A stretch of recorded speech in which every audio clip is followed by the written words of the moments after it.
गहरी, भावनात्मक और चिंतनशील आवाज में धीमी शुरुआत। जीवन एक बहती हुई नदी की तरह है, कभी शांत, कभी तूफानी। और इस नदी के किनारे हम सब अपनी अपनी नावों में सवार यात्रा करते हैं। कभी खुशी की लहरें आती हैं तो कभी गम के गहरे भंवर। क्या आपने कभी महसूस किया है उस वक्त जब सब कुछ धुंधला लगने लगता है, एक छोटी सी रोशनी भी कितनी बड़ी उम्मीद बन जाती है। हमारे इस कहानी का गांव भी कुछ ऐसा ही था, छोटा सा, अपनी ही धुन में मग्न। लोग हंसते थे, खेलते थे, खेतों में सोना उगाते थे। उनकी जिंदगी सुबह की पहली किरण और रात के तारों की छांव में सिमटी हुई थी। और इसी गांव में रहता था आनंद, जिसका नाम ही खुशी था। उसकी आंखें हमेशा चमकती थीं और चेहरे पर एक ऐसी मुस्कान जो उदास दिलों को भी छू लेती थी। फिर वक्त ने करवट ली। आसमान से बरसना बंद हो गया, धरती प्यासी रहने लगी। खेत सूख गए जैसे किसी ने उनकी हरियाली छीन ली हो। नदियां जो कभी मां की तरह पानी पिलाती थीं, अब रेत के टीलों में बदल गईं।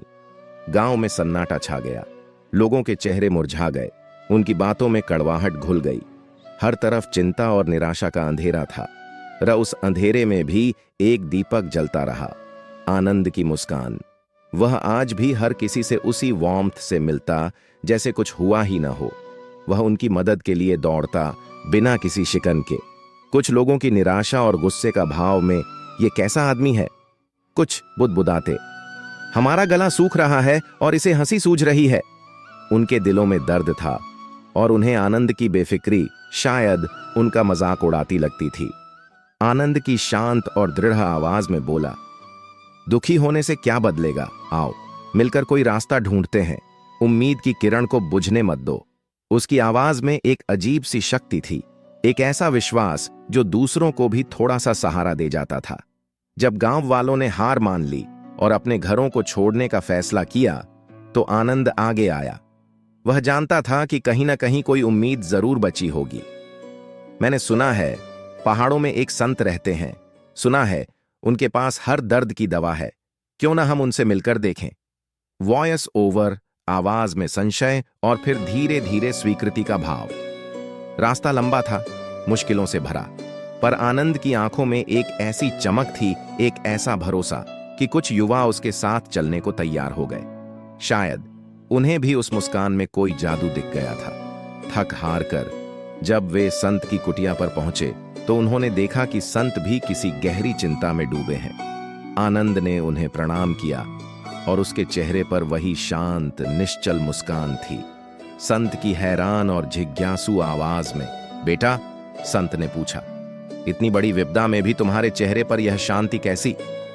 आनंद की गहरी और अनुभव से भरी आवाज में, गुरुवर, आनंद ने कहा, मैंने जीवन में यही सीखा है कि आंसू तो दुख को और गहरा करते हैं। मुस्कुराने से मन को एक बल मिलता है, सोचने की शक्ति मिलती है। शायद इसी मुस्कान में कोई हल छिपा हो।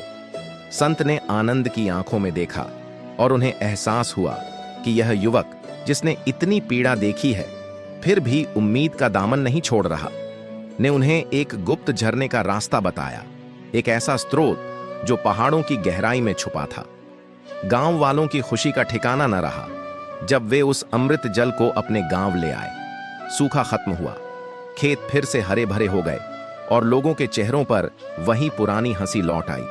उस दिन गांव ने एक गहरा सबक सीखा।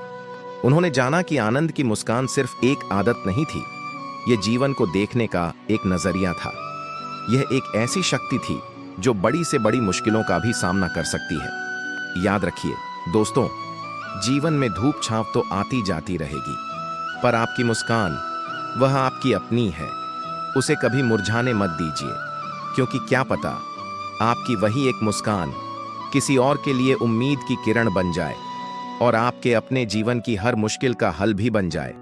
मुस्कुराते रहिए, जीवन खूबसूरत है।